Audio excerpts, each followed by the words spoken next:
Hello everyone, welcome back to our channel Swathi's world. Morning routine vlog అయితే shoot చేశాను. మీకు నచ్చుతుందని అనుకుంటున్నాను. ఏ హడావిడి లేకుండా చక్కగా ప్రశాంతంగా చేసుకునే ఇంటి పనులు అండ్ పూజ ఇవన్నీ చూపిస్తాను. చూసేయండి, మీకు నచ్చుతుంది అనుకుంటున్నాను. నచ్చితే తప్పకుండా లైక్ చేయండి.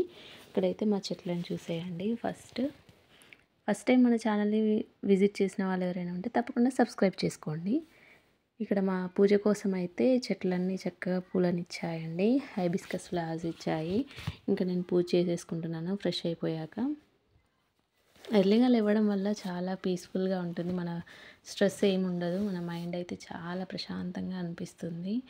అండ్ దీపారాధన చేసుకోవడం వల్ల కూడా చాలా ప్రశాంతంగా ఉండొచ్చు మనసుకి. ఇక్కడైతే నా పూజ అయితే కంప్లీట్ చేసేసుకున్నాను. దేవుళ్ళని మంచిగా విగ్రహాలను కడిగి నీట్గా శుభ్రం చేసి పెట్టుకున్నాను. గంధం బొట్టు అన్నీ అలంకరించిన తర్వాత నైవేద్యము దీపారాధన చేస్తున్నాను. సో అయిపోయాక షూట్ చేశానన్నమాట. పిల్లలకి వింటర్ సీజన్లో తప్పనిసరిగా గోరువెచ్చని వాటర్ ఇవ్వాలి. ఎందుకంటే జలుబు దగ్గు ఇలాంటివి రాకుండా ఉంటాయి. ముందుగా అయితే మిల్క్ వేడి చేసేసాను. పిల్లలిద్దరూ రోజు పాలు తాగుతారు. కానీ అల్లం టీ చేసిన రోజైతే అందరము అల్లం టీ తాగుతాము. కోల్డ్ కాఫ్ రాకుండా ఉండాలంటే అప్పుడప్పుడు అల్లం టీ తాగండి. మీరు కూడా మీ పిల్లలకి ఇవ్వండి. చక్కగా అల్లం టీ అయితే చాలా బాగుంటుంది. ఇక్కడైతే అల్లం టీ మంచిగా మరిగిపోయింది. మీకు క్లిప్పింగ్ చూపించలేదు కాబట్టి అల్లం చూపిస్తున్నాను, ఇందులో వేసానని. చూసేయండి. అండ్ ఇక్కడైతే నలుగురం తాగేస్తున్నాము, మా పిల్లలు మేము. మీలో ఎంతమందికి ఇష్టం అల్లం టీ తప్పకుండా కమెంట్ సెక్షన్లో కమెంట్ చేయండి. వీడియోని అయితే స్కిప్ చేయకుండా చివరి వరకు చూసేయండి.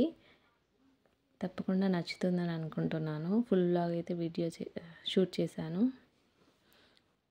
టీ తాగిన తర్వాత పూజ కంప్లీట్ అయిన తర్వాతనే నేను టీ తాగుతాను. తర్వాత టిఫిన్, లంచ్ ఇవన్నీ ప్రిపేర్ చేసుకోవాలి కాబట్టి తాగేస్తున్నాను. నిన్న నైట్ మిక్సీలో వేసుకున్నాను. పిండి మంచిగా పులిసిపోయిందండి. చూసేయండి. ఇక్కడ దోశ బ్యాటర్ చక్కగా పులిసిపోయింది. ఇంకైతే ఫస్ట్ చట్నీకి రెడీ చేసుకుంటున్నాను. పల్లి చట్నీ అన్నమాట. పల్లి చట్నీ టేస్టీగా రావడానికి నేను చూపిస్తాను చూడండి. ఇందులో కొంచెంగా మినప్పప్పు వేసుకోవాలి. అండ్ కరివేపాకు కూడా పిల్లలు తప్పనిసరిగా తినాలండి. చిన్నపిల్లల్లో గ్రే హెయిర్ వస్తుంది కదా, అది రాకుండా ఉండాలంటే తప్పనిసరిగా కరివేపాకు, మినప్పప్పు ఇట్లాంటివన్నీ రోజు ఏదో ఒక పప్పు అయితే తప్పనిసరిగా పెట్టాలి పిల్లలకి. ఇలాగా పల్లి చట్నీలో పప్పు వేయించుకొని మిక్సీలో వేస్తే చాలా తెలియకుండా తినేస్తారు. కరివేపాకు కూడా తీసేసేది అనేది ఉండదు కాబట్టి కర్రీలో వేస్తే తప్పకుండా తీసేస్తారు. కాబట్టి ఈ విధంగా చట్నీలో వేస్తే మంచిగా తినేస్తారు తెలియకుండానే. సో మెలనిన్ అనేది మంచిగా ఇంప్రూవ్ అవుతుంది. మంచి హెయిర్ గ్రోత్ అయితే వస్తుంది. పిల్లలు, పెద్దవాళ్ళు అందరూ చక్కగా తినొచ్చు. ఇక్కడైతే చూసేయండి. చట్నీ కూడా చాలా చాలా టేస్టీగా వస్తుంది మినప్పప్పు వేయించి వేసుకోవడం వల్ల. ఇక్కడైతే మా బాబు చక్కగా నా కోసం చట్నీ నేను పట్టేస్తాను మమ్మీ, నీకు హెల్ప్ చేస్తాను అని చెప్పి వచ్చాడు. సరే అని ఇచ్చాను. పడుతున్నాడు మిక్సీలో వేసేసి. అండ్ నేనైతే దోశలు వేస్తున్నాను. మా చిన్న బాబు వచ్చిండనమాట చట్నీ నాకు హెల్ప్ చేయడానికి. సో నేనైతే ఇంకా దోశ వేసేస్తున్నాను. ఇక్కడ చూపిస్తున్నాడు ఎట్లా చేయాలా, ఇంకా సాఫ్ట్ చేయాలా అని. చక్కగా ఇక్కడైతే నేను దోశలు వేసేసాను. నాన్ స్టిక్ ప్యాన్లో వేసాను. కాస్ట్ ఐరన్ ప్యాన్ కూడా తీసుకున్నాను. అది ఇంకా సీజనింగ్ అవ్వలేదు కాబట్టి దాని మీద వేయట్లేదు. అదొక వీడియోలో చూపిస్తాను. సీజనింగ్ ఎలా చేసుకోవాలి, కాస్ట్ ఐరన్ ప్యాన్ ఎలా వాడాలనేది మరొక వీడియోలో చూపిస్తాను. ఇక్కడైతే దోశలు వేసేస్తున్నాను. పిల్లలకి స్కూల్కి బ్రేక్ఫాస్ట్లోకి దోశలు, పల్లి చట్నీ అయితే ప్రిపేర్ చేస్తున్నాను. చట్నీ అయితే రెడీ అయిపోయింది. ఇంకా దోశలు మినపప్పు దోశలు అనమాట. మినపప్పు 1 గ్లాస్ మినపప్పుకి 2 గ్లాసుల బియ్యం, కొన్ని మెంతులు యాడ్ చేసేసి ఓవర్ నైట్ అంతా నానబెట్టేసుకోవాలి. ఓవర్ నైట్ నానబెట్టిన తర్వాత 6 అవర్స్ వరకు మంచిగా నానిపోతాయి. నెక్స్ట్ మిక్సీలో వేసి మళ్ళీ నైట్ అంతా నానబెట్టేసుకున్న తర్వాత మార్నింగ్ అయితే ఈ విధంగా దోశలు వస్తాయి మంచిగా నీట్గా. దోశల్ని సిమ్ మీదనే పోసుకోవాలి. హై ఫ్లేమ్లో పెట్టుకోవద్దు, త్వరగా మాడిపోతాయి. ఇక్కడైతే చూసేయండి మా దోశలైతే వచ్చేసాయి. ఇంకా లంచ్లోకి అయితే బెండకాయ పులుసు చేద్దాం అనుకుంటున్నాను. అది కూడా డీటెయిల్గా చూపించాను, చూసేయండి. మినపప్పు దోశలు అయితే ఇంట్లో అందరం తినేస్తాము చక్కగా. ఇడ్లీ తినడానికి ఇష్టపడరు కానీ దోశలు అయితే చక్కగా తినేస్తారు వేడివేడిగా వింటర్ సీజన్లో. ఇక్కడ చూసేయండి, నెయ్యి వేసుకోవచ్చండి, చక్కగా ఆయిల్ వేసుకోవచ్చు, ఆనియన్ వేసుకోవచ్చు దోశ పైన. అయితే దోశ అయితే రెడీ అయిపోయింది. మినపప్పులో చాలా రకాల విటమిన్స్ కూడా ఉన్నాయి. కరివేపాకు తినడం వల్ల గ్రే హెయిర్ అయితే రాదు, అందుకే చట్నీలో వేసేసాను. ఇక్కడైతే దోశ రెడీ అయిపోయింది చక్కగా. చూసేయండి, ఇప్పుడు పిల్లలు ఇద్దరు తినేసి స్కూల్కి వెళ్ళిపోతారు. ఇంకా చూడండి, ఇక్కడైతే మా బాబు చూపిస్తున్నాడు, పెద్ద బాబు చూపిస్తున్నాడు. చిన్న బాబు ఫాస్ట్గా తినేసిండు. తినడం నేను చూపిస్తే మమ్మీ అని చెప్పి చూపిస్తున్నాడు. సో ఇక్కడైతే రెడీ అయిపోయింది, బాగుందంట చెప్తున్నాడు.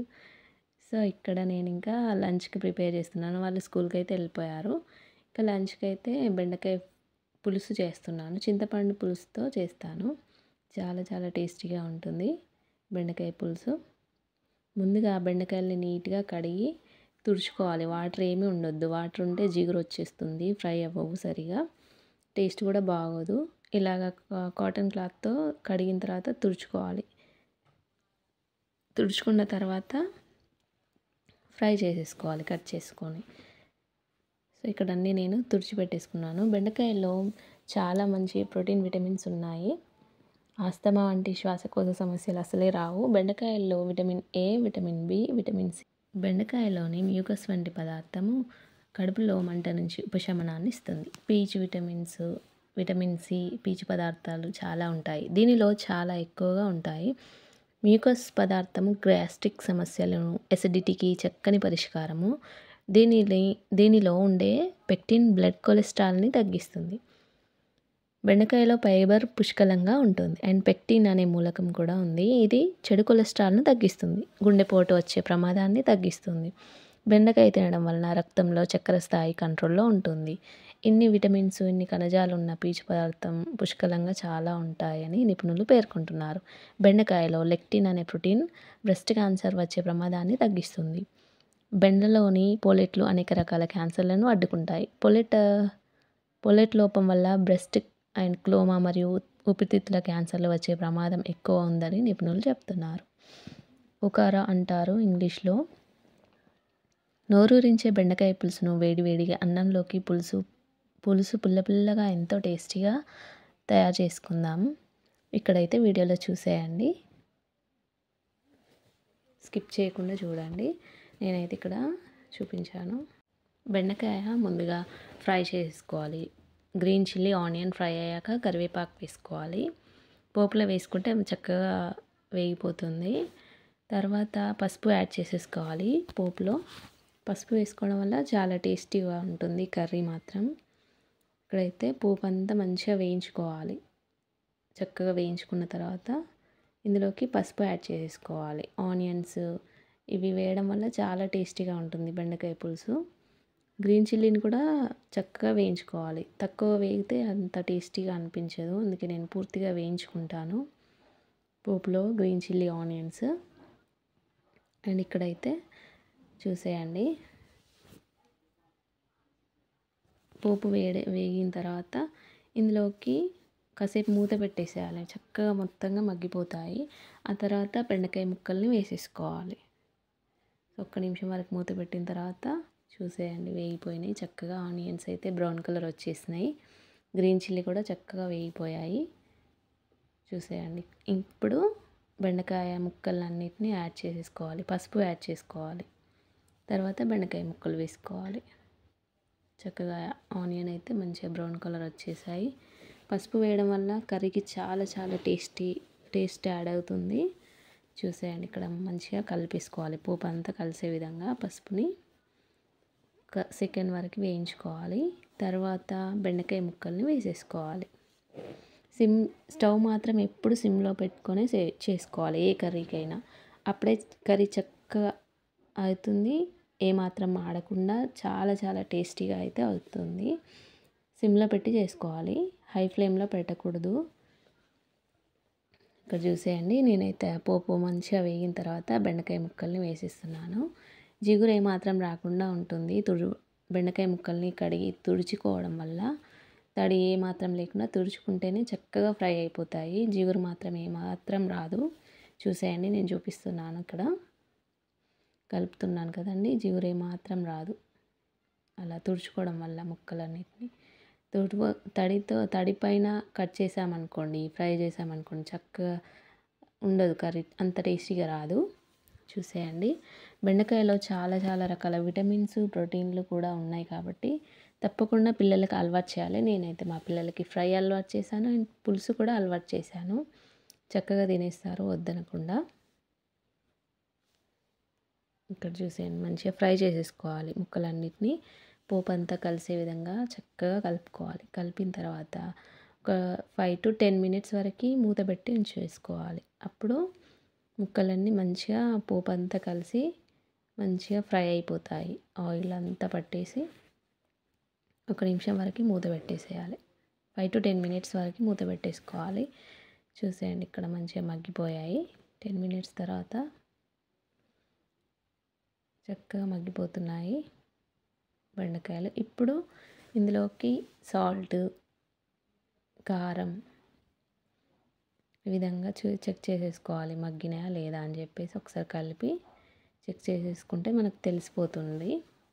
ఇందులోకి మెంతి పౌడర్ యాడ్ చేయాలి పులుసులోకి, అది చివరిలో యాడ్ చేస్తాను. ముందైతే ఇక్కడ ముక్కలన్నీ మగ్గిపోయాయి కాబట్టి చక్కగా దీంట్లోకి చూసేయండి, ఈ విధంగా మగ్గిపోయాయి. ఇప్పుడు ఇందులోకి బెండకాయ ముక్కలన్నీ చక్కగా మగ్గిపోయాయి కాబట్టి ఇందులోకి సాల్ట్, కారం ఇవన్నీ వేసేసుకోవాలి. అన్నీ రెడీగా పెట్టేసుకోవాలి. అల్లం అయితే నేను ఇంట్లో చేసిన అల్లం అయితే చేస్తానండి.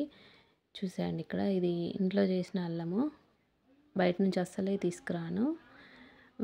అల్లం వెల్లుల్లి పేస్ట్ అనమాట ఇది. మన ఇంట్లో చేసింది ఎంతైనా హెల్తీ ఉంటుంది కదండి. అందుకే చక్కగా ఫ్రెష్గా టేస్టీ కర్రీస్ అన్నీ టేస్టీగా రావాలంటే ఈ విధంగా వేసుకోవాలి. వేయించిన మసాలా, కారం, అల్లం వెల్లుల్లి పేస్ట్, సాల్ట్ ఇవన్నీ ముక్కలన్నీ మగ్గాక వేసుకోవాలి. వేసుకొని ఇప్పుడు వీటినన్నిటిని మంచిగా ముక్కలకు పట్టించే విధంగా, అంటే ముక్కలకు అంతా కలిసిపోయేలా కలుపుతూ ఉండాలి. కలిపిన తర్వాత ఇందులోకి చింతపండు, నిమ్మకాయ సైజ్ అంత చింతపండు తీసుకోవాలి. మంచిగా నానబెట్టేసుకోవాలి. కర్రీ స్టార్టింగ్లో నానబెట్టేసుకోవాలి. ఇవి ఫ్రై అయ్యే లోపల అది నానిపోతుంది చింతపండు. సో ఇక్కడైతే కలిపిన తర్వాత వెంటనే పులుసు వేయాలి, లేకపోతే అడుగంటిపోతుంది. చక్కగా చింతపండు పులుసు ఉంది కదండి, ఇక్కడ ఇది వేసేస్తాను. చూసేయండి, ఈ విధంగా నానిపోతుంది చక్కగా. సో ఇప్పుడు ఈ పులుసునంతటిని వేయించేసుకోవాలి. అందులో ముక్కల్లో వేసేసి కలపాలి. చూసేయండి, ఇక్కడైతే నేను వేసేస్తున్నాను. చక్కగా ముక్కలంతటికి పుల్లగా చక్కగా బెండకాయలు అయితే చాలా చాలా టేస్టీగా ఉంటుంది. పిల్లలు ఇద్దరు ఇష్టంగా తింటారు, మా పిల్లలు. ఇప్పుడు ముక్కలంతటికి పట్టే విధంగా కలపాలి. నిమ్మకాయ సైజ్ అయితే సరిపోతుంది. 1/2 kg బెండకాయలు, నిమ్మకాయ సైజ్ అంతా చింతపండు తీసుకొని నానబెట్టేసి ఈ విధంగా పులుసు వేసేసుకోవాలి. చక్కగా ఇంకొక పులుసు వేసిన తర్వాత ఒక 15 minutes వరకు మంచిగా మూత పెట్టేసుకోవాలి. చక్కగా మరిగిపోతుంది. అప్పుడు చాలా ఆయిల్ అంతా పైకి వచ్చేస్తుంది అనమాట. అప్పుడు కర్రీ రెడీ అయిపోయినట్టు. చివరిలో మెంతి పౌడర్ యాడ్ చేసేసుకోవాలి. సో కర్రీ అయితే ఈ విధంగా రెడీ అయిపోతుంది. వీడియోని అయితే స్కిప్ చేయకుండా చివరి వరకు చూసేయండి. నచ్చితే మాత్రం ఒక లైక్ ఇవ్వండి. మీ ఫ్రెండ్స్ అండ్ రిలేటివ్స్కి షేర్ చేయండి. తప్పకుండా మన ఛానల్ని అయితే ఫస్ట్ టైం చూస్తున్నారు, తప్పకుండా సబ్స్క్రైబ్ చేసుకోండి. మరిన్ని మంచి వీడియోల కోసం నా ఛానల్ని ఫాలో చేయండి. నెక్స్ట్ వీడియోలో పూరీ ప్రెస్లో తెల్లజొన్న రోటీ చూపిస్తాను. తప్పకుండా ఫాలో చేయండి నా ఛానల్ని. And thanks for watching. Please do like, share, subscribe to our channel. Curry అయితే రెడీ అయిపోయింది. ఇప్పుడు మా పిల్లలు లంచ్కి ఇంటికి వచ్చేస్తారు. స్కూల్కి దగ్గరే ఉంటుంది కాబట్టి వాళ్ళు సైకిల్ మీద వెళ్తున్నారు. సో ఇంటికి వచ్చేస్తారు. వచ్చిన తర్వాత అందరం కలిసి లంచ్ చేసేస్తాం. అండ్ లంచ్ తర్వాత వాషింగ్ మిషన్లో ఉన్న బట్టలన్నీ ఆరేస్తాను. మార్నింగ్ రొటీన్ వ్లాగ్ అయితే ఇది అండి. చక్కగా చూసేయండి స్కిప్ చేయకుండా. ఇది మెంతి పౌడర్ అండి. మెంతులు జీరా ఆయిల్లో ఫ్రై చేసేసి పౌడర్ చేసి పెట్టుకుంటాను. ఒక 10 to 15 మినిట్స్లో అయిపోతుంది. అండ్ 10 days వరకు ఏం పాడవదు, చక్కగా ఉంటుంది. రూమ్ టెంపరేచర్లో పెట్టుకోవచ్చు. అన్నీ ఫ్రిడ్జ్లో పెట్టిన అవసరం లేదండి, బయట కూడా పెట్టేసుకోవచ్చు. ఒక గాజు పాత్రలో వేసుకొని 10 to 15 days వరకు చక్కగా పాడైపోకుండా నిల్వ ఉంచుకోవచ్చు. ఫ్రిడ్జ్లో పెట్టిన అవసరం లేదు ఆ పౌడర్ని అయితే. పులుసు, కాకరకాయ పులుసులోకి, బెండకాయ పులుసులోకి, సాంబార్లోకి పౌడర్ని యాడ్ చేసుకుంటే కర్రీ చాలా చాలా టేస్టీగా ఉంటుంది. ఇక్కడైతే చూసేయండి, అల్లం అయితే నేను ఈ విధంగా పెట్టేసుకుంటాను. మంచిగా మిక్సీలో వేసి అల్లం వెల్లుల్లి పేస్ట్ అంతా రెడీ చేసి ఇది మాత్రం ఫ్రిడ్జ్లో పెట్టుకుంటాను. బయట పెట్టినా ఉంటుంది. కోర్స్ నిమ్మరసం పిండేయాలి. అందులో కలర్ చేంజ్ అవ్వడం కానీ పాడవడం కానీ ఇదేది ఉండదు. చక్కగా తెల్లగా మంచిగా ఉంటుంది, ఫ్రెష్గా ఉంటుంది. ఇక్కడైతే పులుసు రెడీ అయిపోయింది. ఇంకా పిల్లలు వచ్చేసారు. పిల్లలు లంచ్లో తినడానికి వచ్చేసారు. ఇక్కడైతే చూసాను, ఇట్లా ఆయిల్ అయితే పైకి వస్తే చక్కగా కుదిరినట్టు అంటే చాలా టేస్టీగా వచ్చిందనమాట. ఆయిల్ అయితే పైకి రావాలి అలాగా. సో మా పెద్దోడు తింటూ చూపిస్తున్నాడు. పిల్లలు ఇద్దరు తింటారు నేను చేసే కర్రీస్ అన్నీ. వాళ్ళకి నచ్చినవి చేసామనుకోండి వీకెండ్లో, వాళ్ళు మనం ఏది పెట్టినా వింటారు. చక్కగా నెమ్మదిగా చెప్తే చక్కగా వింటారు.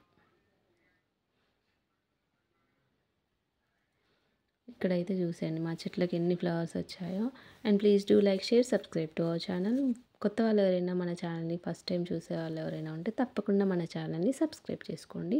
వీడియోని అయితే మీ ఫ్రెండ్స్ అండ్ ఫ్యామిలీస్తో షేర్ చేసుకొని స్వాతిస్ వరల్డ్ ఛానల్ ఉందని స్ప్రెడ్ చేయండి.